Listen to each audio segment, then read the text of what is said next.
엘리사가 오늘 죽지요. 그런데 엘리사의 죽음과 이스라엘 왕 요아스의 이야기가 같이 갑니다. 그러니까 요아스의 이야기 속에서 엘리사의 죽음이 전개되는 것을 볼 수 있습니다. 10절에 보면 유다 왕 요아스의 37년에 여호아스의 아들 요아스가 사마리아에서 이스라엘 왕이 되어서 16년을 다스렸다, 이렇게 나옵니다. 그러니까 요아스라는 이름이 겹치죠. 그래서 요아스에게 몇 가지 특징이 있는데 그 중에 하나는 남쪽 왕과 이름이 같다는 겁니다. 그래서 요아스라는 이름의 뜻이 좋은가 봐요. 그래서 뭐라고 이스라엘 왕도 요아스라고 줬고 유다의 왕도 이름을 요아스라고 줬습니다. 그럼 요아스라는 이름의 뜻이 뭐냐? 그것은 하나님이 주셨다라는 뜻입니다. 이 아이가 어디서 왔느냐? 하나님이 주셨다. 그래서 요아스라고 지은 겁니다. 좋은 이름이죠. 근데 북쪽 왕도 요아스의 이름을 줬는데 사실은 본 이름이 따로 있어요. 열왕기 저자들은 요아스라고 했지만 본래 이름은 뭐냐면 요아스, 요아 하다면 그 다음에 스가 붙어요. 그러니까 요아스라고 붙었어요. 근데 그 이름의 뜻은 뭐냐? 그것도 똑같아요. 주여 보호하소서라는 뜻입니다. 그러니까 요아스라고 그랬어도 여호와께서 주셨다. 그 다음에 요아스라고 해도 이름은 주여 보호하여 주소서라고 이름을 지은 겁니다. 이런 이름의 뜻을 갖고 있는 것이 이제 요아스 왕의 이야기입니다. 두 번째는 요아스는 전쟁에 능한 왕입니다. 16년 동안 뭐 했냐? 별로 기록이 없어요. 근데 요아스의 전쟁 기록은 12절과 25절에 기록되어 있는데 12절에는 남쪽의 아마샤 왕과 전쟁에서 이깁니다. 그리고 12절에 보면 유다 왕 아마스와 싸운 업적이 이스라엘 왕 역대 지략에 기록되어 있다, 그렇게 얘기했어요. 그러니까 요아스의 장점은 뭐냐? 그가 전쟁에 굉장히 능한 사람이라는 거예요. 그래서 열왕기하 14장에 보면 북쪽 군대가 남쪽 예루살렘 성까지 쳐들어가요. 그래서 전리품을 챙기고 돌아오면서 예루살렘 성의 일부분을 무너뜨려 버려요. 그러니까 요아스가 얼마나 전쟁에 능했는가 하는 것은 남과 북의 전쟁에서 완전히 북쪽이 남쪽의 예루살렘 성까지 침범해서 그래서 그 성의 일부를 무너뜨렸어요. 그리고 25절을 한번 볼까요? 25절을 한번 보겠습니다. 여호아스의 아들 요아스가 하사엘의 아들 베나다의 손에서 성읍을 다시 빼앗았으니 이 성읍은 자기 부친 여호아스가 전쟁 중에 빼앗겼던 것이라 요아스가 베나닷을 3번 쳐서 무찌르고 이스라엘의 성읍들을 회복하였더라, 얘기했어요. 그러니까 이번에 또 누구하고 싸웠느냐? 이건 하사엘과 싸웠어요. 그래서 하사엘의 군대, 그래서 그 아버지가 하사엘에게 빼앗겼던 그 성을 베나닷의 손에서, 하사엘의 아들 베나닷의 손에서 뺏어요. 그러니까 전쟁에 능해져. 남쪽과 싸워서 이겼죠. 그리고 아람 베나닷과 싸워서 이겼죠. 그래서 아버지가 잃어버렸던 성읍을 다시 찾아요. 그러니까 전쟁에 굉장히 능한 사람이다라고 우리는 생각할 수 있죠. 세 번째 특징이 있어요. 이 세 번째 특징은 요아스 왕 때 이스라엘 역사 중에서 가장 경제적으로 번영하고 지리적으로 가장 많은 땅을 차지했던 왕이 사실은 요아스가 아니에요. 요아스 다음에 누가 서죠? 요아스 다음에 누가 서요? 거기 본문에서 뭐라고 그랬어요? 누가 요아스 다음에, 요아스가 죽은 다음에 누가 왕이 되죠? 여로보암이 왕이 되죠. 이제 이 여로보암은 실제 이제 초대 왕인 여로보암의 이름을 딴 거예요. 그래서 여로보암 2세라 역사에서는 그렇게 부르죠. 근데 여로보암 때 이스라엘이 경제적으로 엄청나게 성장해요. 사마리아가. 그러면서 이스라엘의 번영이 오게 되죠. 유다는 또 따로 있고 북쪽 이스라엘의 땅을 차지해서 커지고요. 경제가 부흥해요. 그 여로보암이 그런 역사를 이루는데 그 토대를 누가 마련했냐면 사실은 이 요아스가 마련한 거예요. 이런 관점에서 보면 요아스는 굉장히 좋은 일을, 이스라엘을 위해서 좋은 역할을 한 겁니다. 이렇게 보면 요아스가 이스라엘 역사에서 선구적 역할을 했음에도 불구하고 역사는 뭐라고 평가하느냐? 그가 여전히 여로보암의 길을 떠나지 않은 나쁜 왕이다라고 얘기하죠. 11절 한번 확인해 보겠습니다. 그렇게 좋은 장점이 있음에도 불구하고 11절은 뭐라고 얘기하느냐? 여호와 보시기에. 그러니까 역사적 평가나 다른 사람 보기엔 어떨지 모르지만은 11절에 여호와 보시기에 악을 행하여 이스라엘에 범죄케 한 느밧의 아들 여로보암의 모든 죄에서 떠나지 아니하고 그 가운데서 행했더라. 이렇게 나와요. 그러니까 이게 사람이 보는 관점하고 하나님 보시는 관점이 다른 것 같아요. 그래서 여호와 보시기에 이렇게 악을 행하고 여로보암의 죄를 떠나지 않았는데 요아스가 어떻게 이런 업적을 남길 수 있었을까 하는 거죠. 그 비밀이 뭐냐? 이제 그 비밀이 이제 엘리사의 죽음 속에 나타난 거예요. 어떻게 전쟁에서 그렇게 이기게 됐느냐? 그 비밀이 이제 엘리사의 죽음 속에서 나타나죠. 그래서 먼저 14절에 보면 엘리사가 죽을 병에 들고 요아스가 내려가 울면서 내 아버지여 내 아버지여 이스라엘의 병거여 마병이여 하고 소리내면서 웁니다. 열왕기서 저자는 요아스의 이런 행동이 단순한 조문이 아니라는 사실을 우리에게 알려줘요. 왜냐하면 요아스의 말이 핵심이에요. 요아스가 뭐라고 얘기했냐? 엘리사가 죽어가니까 엘리사의 그 머리맡에서 울면서 이스라엘의 병거여 이스라엘의 마병이여 하고 울잖아요. 그러니까 이건 진심으로 요아스가 엘리사를 생각할 때 이 엘리사는 진짜 이 나라에 필요한 분이다라고 생각을 한 겁니다. 근데 정확하게 말해서 이스라엘의 병거여 마병이라는 말은 사실은 요아스 말에 자기가 창조해낸 말이 아닙니다. 이 말을 맨 처음에 한 사람은 누구냐? 그 사람은 바로 엘리에사입니다. 열왕기하 2장에 보면 엘리사가 선생님인 엘리야가 승천하죠. 그때 승천할 때 한 말이 뭐냐면 내 아버지여 내 아버지여 이스라엘의 병거와 마병이여 라고 얘기합니다.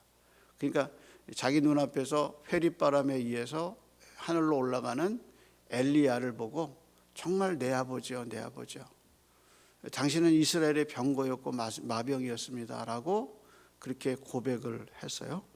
근데 요아스가 어디서 이런 말을 들었는지 모르지만 지금 똑같이 뭐라고 얘기하느냐? 엘리사 보고 요아스가 한 말이 엘리야 보고 엘리사가 했던 말을 자기가 듣고 있는 거예요. 그래서 분명한 건 엘리사가 자기 선생님을 엘리야가 떠날 때 엘리야를 이스라엘을 지키는 진정한 마병으로 생각했듯이 이제는 요아스가 엘리사를 그렇게 생각한 겁니다. 그래서 요아스는 진정으로 엘리사의 죽음을 애도한 거예요. 이렇게 보면요, 엘리사가 평생 자기가 품었던 생각이 뭐냐? 그것은 선생님을 따라서 산 거예요. 그렇잖아요. 선생님 보고 내 아버지요, 내 아버지요, 당신의 영감에 갑절을 주소서라고 기도했던 그 엘리사가 평생을 어떻게 살았느냐? 이스라엘의 병거와 마병으로 산 거죠. 그래서 엘리사가 행한 기적과 엘리야가 행한 기적 둘을 놓고 보면 꼭 2배라고 그래요.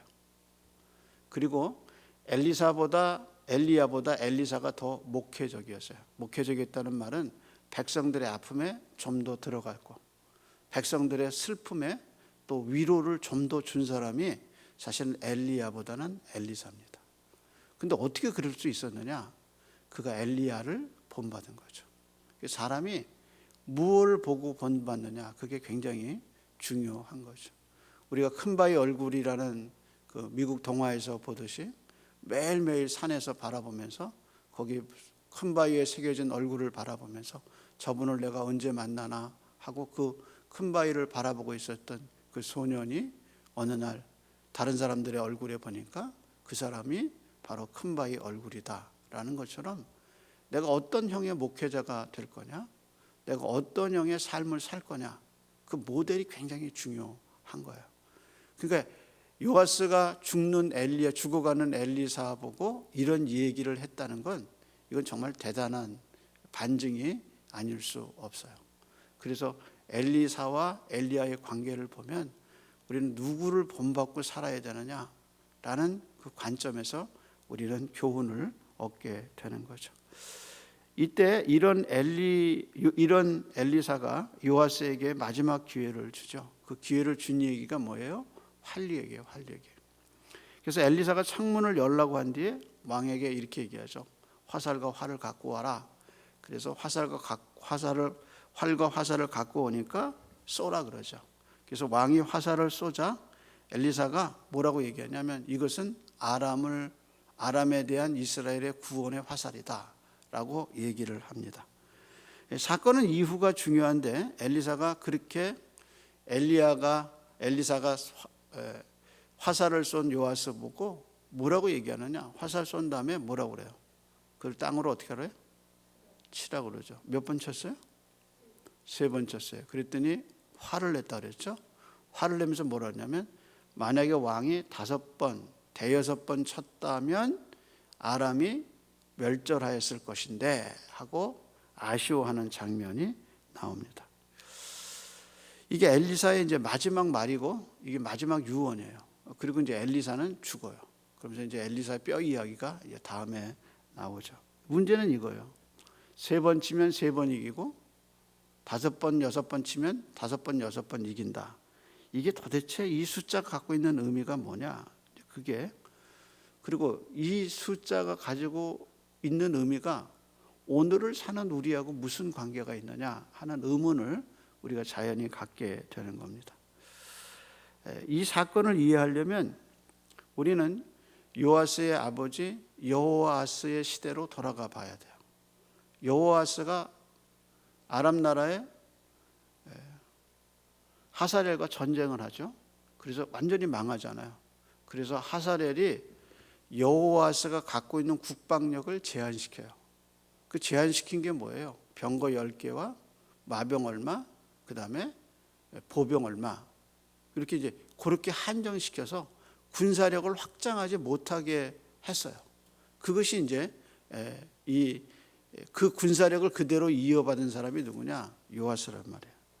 그런데 아람 왕이 이스라엘 군사를 억제시켰는데 그 이상 더 가질 수 없었는데 어떻게 아람이 이렇게 시퍼렇게 살아있는데 어떻게 요아스가 이렇게 전쟁에 승리할 수 있었느냐 그겁니다. 이런 약자의 위치에 있던 이스라엘이 어떻게 이렇게 남쪽 유다하고 싸워서도 이길 수 있었고 나중에는 하사렐이 죽고 나중에 그 아들 베나닷이 아람의 왕이 되는데 거기도 가서 전쟁에 이겨서 성읍을 빼앗아 올 수 있었느냐? 그 비밀이 뭐냐? 그것은 바로 그가 땅을 화살로 3번 쳤기 때문이다. 그것이 이제 연결이 되는 겁니다. 그럼 왜 그렇게 됐느냐? 여기선 하나님이 이스라엘을 다시 일으키는데 사용한 것이 국제 정세예요. 역사의 기록에 보면요, 요아스가 베나닷의 손에서 성읍을 뺏었다라고 얘기했지만 이건 자력의 힘이 아니라 국제 정세가 바뀐 거예요. 그래서 역사 기록에 보면 아수르 왕인 아단나랄이라는 왕이 이 당시 아람을 공격해요. 그래서 수도인 다메섹을 정복하고 그리고 하사렐을 죽여요. 그리고 그 하사렐 대신 누구를 왕으로 세우느냐? 베나닷을 왕으로 세워요. 그러니까 아람의 군사력이 현저하게 약해진 거예요. 그러니까 그 아람이 더 이상 북쪽의 사마리아를 컨트롤할 수 없을 정도로 약해진 거예요. 지금 러시아하고 우크라이나하고 전쟁을 하잖아요. 많은 사람들이 하는 얘기가 이 전쟁을 통해서 러시아가 힘을 많이 잃게 될 것이다 라고 얘기하잖아요. 그래서 국제 정세가 변해버린 거예요. 그래서 아수르가 일어나면서 아람 나라의 수도를 공격하고 그 아람이 약해지면서 상대적으로 이 요아스가 숨을 쉬게 된 거야. 그래서 이제 전쟁이 이루어진 겁니다. 그래서 그 성읍을 찾게 된 25절 마지막 절에 요나닷이 요아스가 베나닷을 쳐서 3번 쳐서 못 지르고 이스라엘을 회복시켰다라고 그래서 3이라는 단어와 요아스가 3번 쳤다는 단어가 서로 연결이 되죠. 근데 우리가 여기서 주목해야 될 게 있어요. 그게 뭐냐면 이게 사실 우리가 주목해야 될 건 활이 아니에요. 그 활이 아니고 뭐냐? 손이에요, 손. 한번 확인해 볼까요? 16절입니다. 16절에 이렇게 되죠. 또 이스라엘 왕에게 이르되 왕의 손으로 활을 잡으소서 하며 그가 손으로 잡으며 그 다음 말이 뭐죠? 엘리사가 자기의 손을 왕의 손에 얹고 이르되 동쪽 창문을 동쪽 창을 여소서. 우리는 성경을 보다가 놓치는 부분이 있어요. 그 놓치는 부분이 뭐냐면 엘리사가 왕의 손을 얹고 만져줬다는 거예요.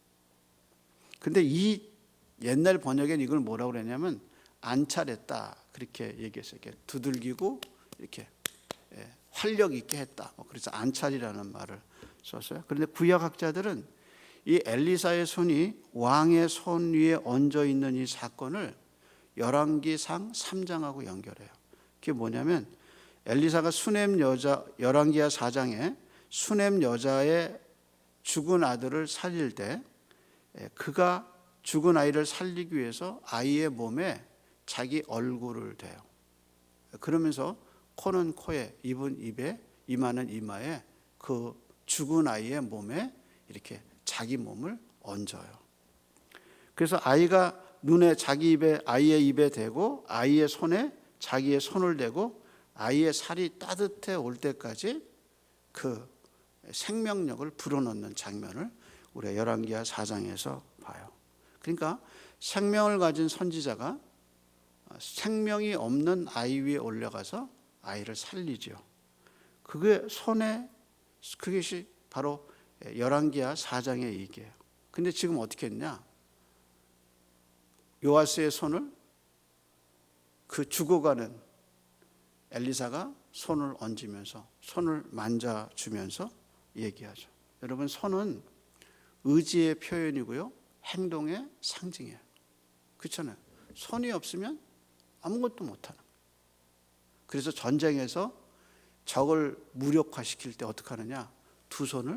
적군의 두 손을 잘라버리는 거예요. 생각해 보세요. 포로들이 많이 잡혔어요. 그 포로들이 돌아가면 도로 전쟁할 거잖아요. 그리고 이 포로들을 놔두면 안 되니까 그렇다고 다 죽일 수는 없어요. 그럴 때 쓰는 방법이 뭐냐? 손을 놓고 두 손을 다 잘라버리는 거예요. 그러면 무기를 못 잡잖아요.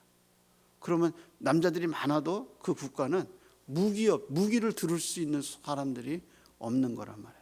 그래서 손은 의지의 표현이고 행동의 출발이에요. 그래서 손이 죽으면, 손이 없으면 행위가 죽은 거고 손이 있으면 사는 거란 말이에요.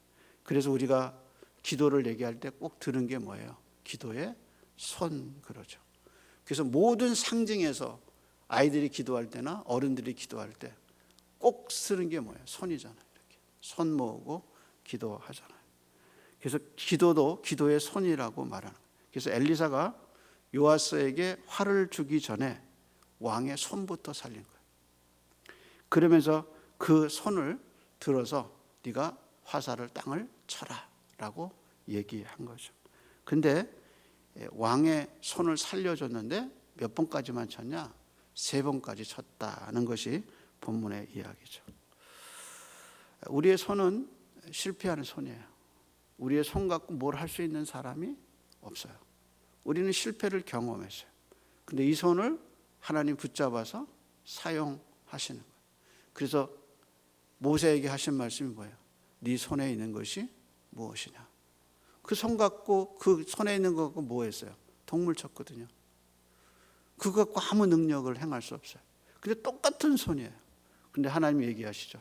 지팡이를 던져라. 그러니까 뱀이 되죠. 네 지팡이 들어라. 그래서 애굽에 가서 열 재앙을 내릴 때 쓰임 받은 게 뭐냐? 그의 손이란 말이에요. 그래서 꼭 뭐라 그래요? 손을 들어라. 그래서 티끌이 이가 되고 손을 들어라. 그랬더니 그 손이 밤새도록 동풍을 불어서 그 홍해를 갈라버리고 놀라운 역사를 일으키잖아요. 이 손이, 우리 손은 실패하는 손. 우리 손은 실패하고 우리는 실패했어요. 근데 하나님이 이 손에다가 당신의 손을 얹으셔. 너 해봐라.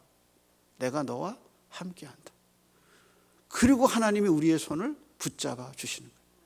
그래서 꼭 성경에서 표현할 때 뭐라고 얘기했냐? 하나님의 손이, 하나님의 손이, 하나님의 손이. 그리고 율법을 기록할 땐 하나님의 손가락이라고 얘기하죠.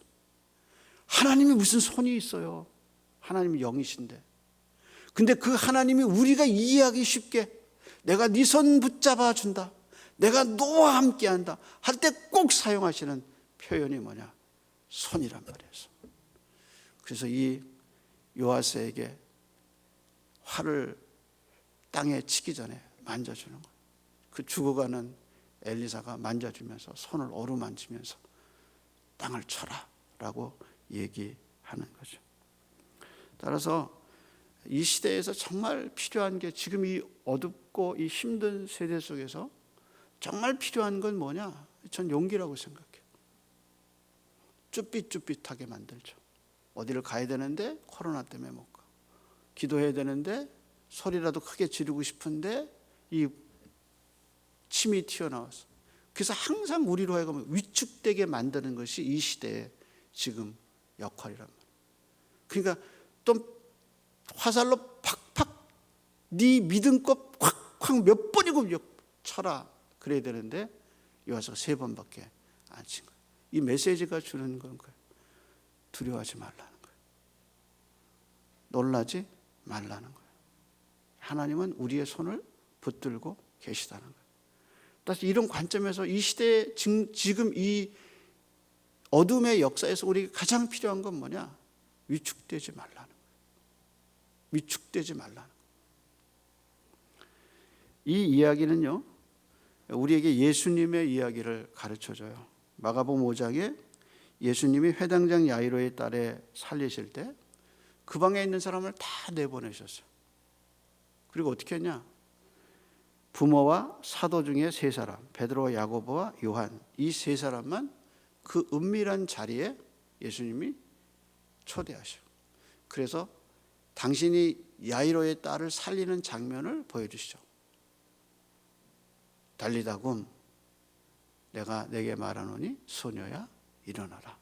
그 부활의 현장, 그 새 생명이 들어가는 현장은 누구만 봤냐? 이 소수의 인원만 본 거예요. 요아스와 엘리야의 이 이야기는 본인만 알아. 공개된 비밀이 아니라 엘리야가 죽어버리면 누구만 알고 있느냐? 나만 알고 있는 비밀이에요. 바울은 일꾼을 뽑는 디모데 전후서에서 일꾼의 자격을 얘기할 때 뭐를 얘기하느냐? 믿음의 비밀을 가진 자여야 한다 그랬어요. 믿음은 비밀을 낳아요. 당신 어떻게 그런 일을 할 수 있느냐? 비밀이 있어요. 하나님과 나만의 약속과 비밀이 있다는 거예요. 여기서 우리는 용기를 얻게 돼요. 하나님이 나한테 주시는 메시지가 있다는 거예요. 하나님이 내가 너를 쓰겠다는 하나님의 약속이 있다는 거예요. 여기서 우리는 담대함을 얻을 수 있어요. 이것이 믿음의 비밀이에요. 그래서 예수님이 말씀하셨어요. 하나님을 믿으니 또 나를 믿어라. 믿음 갖기가 쉽지 않은 시대예요. 어둡고 위축된 시대를 살아가요. 그러나 하나님은 우리에게 동일하게 말씀하고 계십니다. 우리의 죽은 손을 만지시면서, 우리의 죽은 마음을 만지시면서 두려워하지 마라. 내가 네 손을 붙잡고 일할 것이다. 오늘도 이 하나님의 약속을 바라보면서 여러분이 이스라엘의 병거와 마병으로 살아가고 걸어가는 저와 여러분 되기를 소원합니다. 기도하겠습니다.